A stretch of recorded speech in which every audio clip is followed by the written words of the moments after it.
กับญาติโยมบ้างกระทบกระทั่งคนนั้นคนนี้บ้างก็ต้องอาตมาก็ต้องขออภัยกับญาติโยมด้วยในโอกาสนี้เพราะสิ่งที่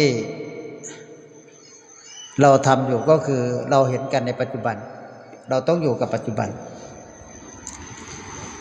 สิ่งใดที่เราไม่เห็นเราก็จะเห็นอาตมายกตัวอย่างไว้สองอย่างยกประเด็นไว้สองอย่างว่าที่พูดมาแล้วนะที่เคยพูดบรรยายมาแล้วหลายครั้ง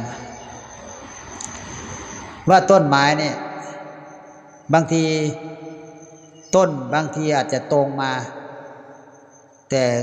สุดท้ายปลายมันก็คดนะแทนที่ปลายมันจะตรงนะปลายมันคดแต่บางต้นเนี่ยมันคดมาตั้งแต่ต้นเลยตั้งแต่รากเหง้าเลยพอ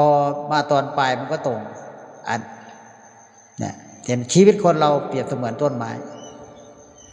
เกิดขึ้นมาแล้วเนี่ยถ้าเดินสายตรงมา